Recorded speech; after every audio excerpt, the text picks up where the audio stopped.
Yeah, it was Virgin. I had a meeting with them. They offered 200k. It was they wanted my whole catalogue, bro. And I was like, nah, you gotta go mad. What was it? They wanted your whole catalogue, and then what else how many singles or how many albums did they want from you as well? What was the split as well? Oh, it was dark, man. It was like 70-30 to them or 80-20 to them? Yeah. Yeah, that's mad. And bro, I promise you, wallahi, when I went into that deal, I promise you, bro, like I had like $2,000 in my pocket, bro. Exactly. While they're still eating off of his whole catalogue. Exactly. So you would have maybe still been paying that now, bro. Exactly, bro. You said you disagreed with what Rimzee said. If you ain't got 20 bags to shoot a music video and then I was like, that's the best bit about it. So I go home and then I sleep very well knowing, like I haven't displeased Allah today.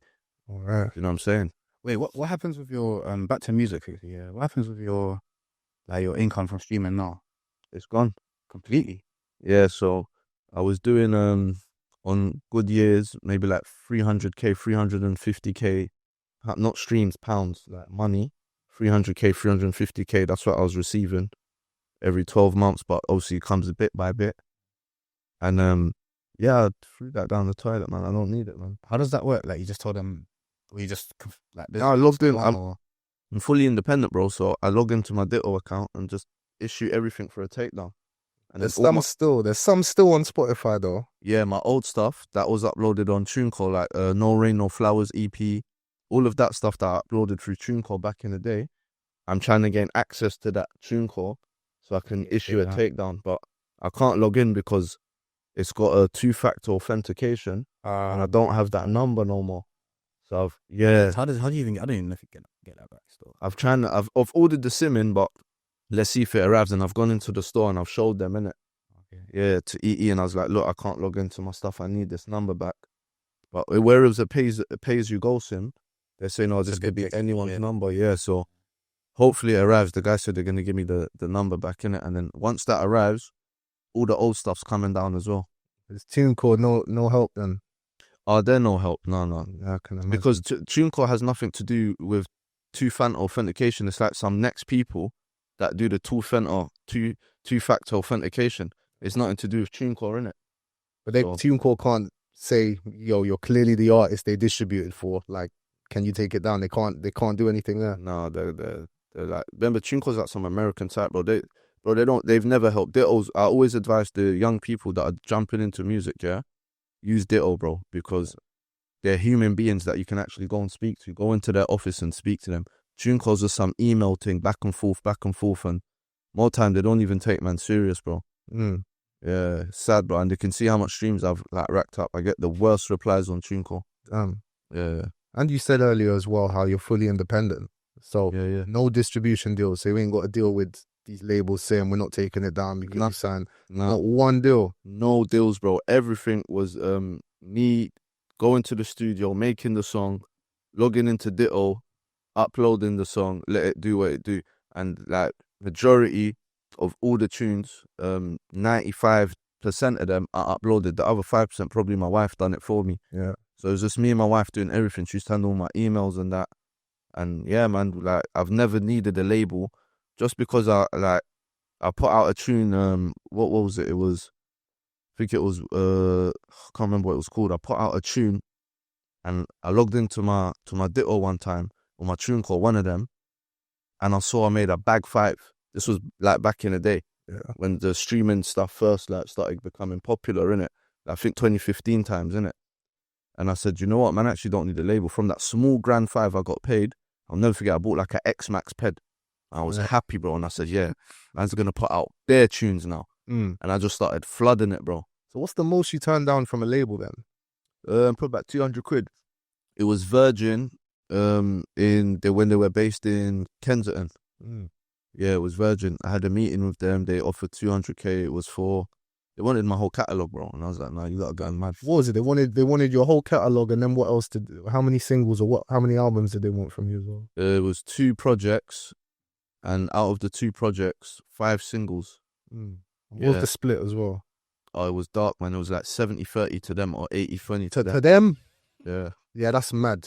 You would have I never took it. Well, they would have chopped you for bread there. No, they would have killed me. My wife told me, she's like, don't take this, bro. Yeah. And, bro, I promise you, wallahi, when I went into that deal, I promise you, bro, like I had like $2,000 in my pocket, bro, $3,000 at most. That's what I had to go home to. So I'm thinking, bro, let me just get this little advance. But she told me, my wife was like, no, don't take this. Because they would have been able to recoup from your whole catalogue. Yeah, they would still be murdering me now. I wouldn't even have the reps to take down my shit. Yeah. Because a lot of people don't understand, like, it's 200 bags they gave him, it's a loan, but only his 30% would be paying that 200 bags back.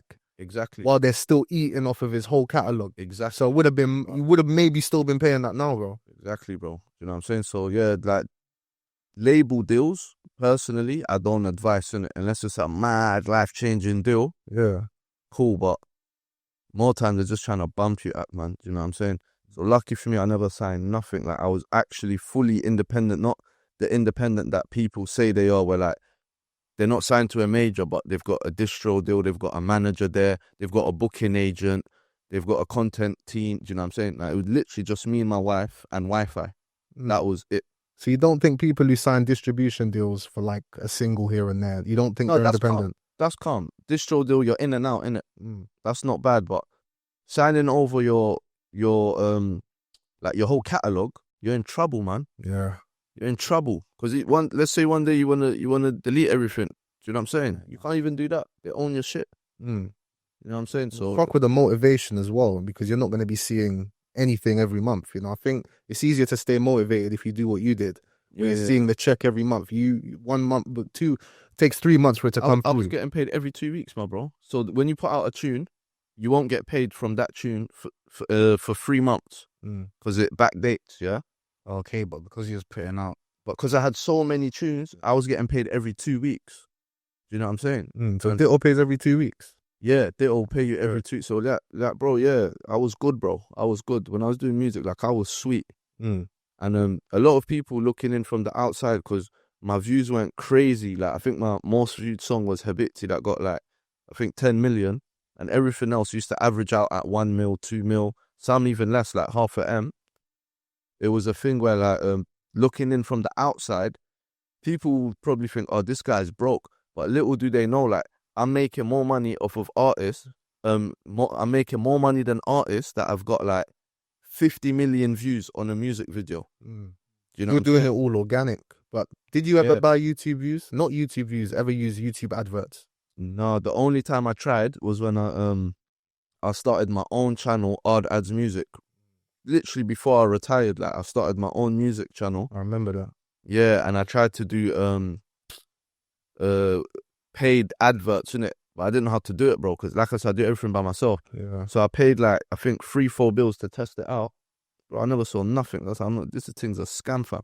So I never done it again, bro. I could have given you a guy, man. He's good with that. Yeah, I didn't know, man. So I was just paying like 4 bills, and then I was still seeing what I would have got anyway. Do you know what I'm saying? So I was like, oh, this don't work for me, man. So everything, like, all my shit is just organic, bro. So it's always organic. And that ties back into the convo we're having off camera that I wanted to dive into fully on camera. What we were speaking about, how much you need as an artist to start off. Because you said you disagreed with what Rimzee said, because Rimzee said you needed 20 bags, not for a single, was it for a project? No, I think he was saying in general, if you ain't got 20 bags to shoot a music video or for one tune. For one tune, he said 20 bags then. Yeah. Don't call me wrong, but it was definitely around that sort of figure. Yeah. I'll send it to you after. And then I was like, he's right if it's people in our position, but if you're coming up, let's say there's a young youth at home watching that with like 5 bills in his pocket, that might be disheartening for him. And I was one of them youths. Like, if I was younger and I saw an interview like that, then that would have maybe not made me who I am today. Do you understand that? I wouldn't have existed basically in terms of the music scene, because I would have seen that and been like, yeah, alright, cool, then it's not going to work for me. I've only got 2 bills. So you can do it even if you've got £100 in your pocket. All you need is £20 to go studio. That's what I was paying. Maybe now they charge £30. Yeah. That's all you need.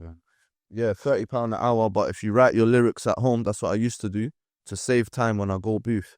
So you get bare man that go studio and then say play your beat and then spend 2 hours writing. Yeah. That's silly. Find the beat at home, write it in your own comfort, go to the studio, lay the song. The song is 3-4 minutes on average, yeah? So it's going to take you to lay it no longer than 10-15 minutes, including you putting in the ad libs and doubling the vocals. So in an hour, Arx Maniac, he can vouch. I used to do about maybe 3-4 songs in an hour. And big up Maniac because he was fast at mixing. But I've never been the guy to go studio, waste 3-4 hours writing, and then be like, yeah, let's go. So like bills, bro, you can get something out there. You can get something happening for you with £100. Go to the studio, make the song, do some reels or a freestyle on your Instagram, push it on your gram, and then when it's time for you to shoot the music video, shout a man like SMTV. You know what I'm saying? Obviously his prices are probably higher now. Back then he was charging 2-3 bills. Now it's probably what, 5-6 bills. I don't know. I don't want to say something and it's not his price, but back then that's what it was. And there's probably loads of cameramen out there that are young that are willing to come and shoot your music video. Yeah, there are. For 3-4 bills. Mm. Do you know what I mean? I'm gonna say something that's a bit controversial. Yeah. Wouldn't you say, obviously, now that you're not doing music no more, you said it's for religious reasons. Wouldn't you say you not encouraging other artists coming up, for example, but you're giving advice to those that are trying to do music right now? Wouldn't you say that's against what you're on? 100%, man. Only reason I said that is because Tankz asked the question in it, but I wouldn't advise anyone to get into music, especially if you're a Muslim. Like, just leave it out, and because you're eventually going to want to delete your stuff and take everything down. So I wouldn't advise it. But if you are getting into music, and let's say, I don't know, you're an atheist, yeah, that is the formula I would recommend. Fair enough. Like, you can do it on a budget. It can be done, and literally, I was living proof of that. So there's not one video that I've spent more than like 7-8 bills on. Not one. Majority of my videos, the Habibti video that I made 250 bags from, I recorded the song in an hour. That was £20. Hired models, big up Littles, he was there in the video as well. I paid like 6 bills, 5 bills, no 5 bills, 5 bills I paid, and that made me a quarter M. So it was a mad chop. You know what I mean? Mad chop. Yeah. I mean, I feel like, if you're disheartened about what was said in terms of like, you know, you need this amount to do music. If you're disheartened by it, then I guess music just ain't for you, for real. Like, you know what I mean? If you're really trying to get into music, and someone's saying, no, you can't do it if you don't have this, and then you stop, like, come on, bro. Now you're right. I feel like to do what you've done in this day and age, they need to have the talent that you have and the same amount of hunger as well. Yeah, they need to be you have to be determined. You have to, you know. Yeah, you can't take no as an answer, man. Do you know what I'm saying? Yeah. And yeah, a lot can be done, bro, with £100 and Wi-Fi, bro. Wi-Fi is free. Just go in McDonald's, bro, and take their Wi-Fi. Do you know what I'm saying? If you have to, innit? Yeah, if you have to, and upload your shit. Do you know what I mean? But yeah, it's like you don't need a mad crazy budget, not in my opinion. But obviously, it goes hand in hand, innit? Goes hand in hand. Depends. If you can do it with a big budget and you have the money to do it, by all means, because it probably will make your production look better, increase your chances. But if you ain't got the budget, don't feel like you can't do it at all. Yeah. That's what I don't want people to take from that. Like, if you ain't got a big budget, you can still do it. And with the way you sound, I don't think you're gonna retire in the UK, bro. If you guys enjoyed this clip from the Click It podcast, then please be sure to give this video a like and subscribe to my main channel and subscribe to this channel. The full episode is available on Spotify. You can get there with a link in the description. And if you don't use Spotify, you can watch it on my main channel. I will also link it in the description. Thank you for watching. Click It.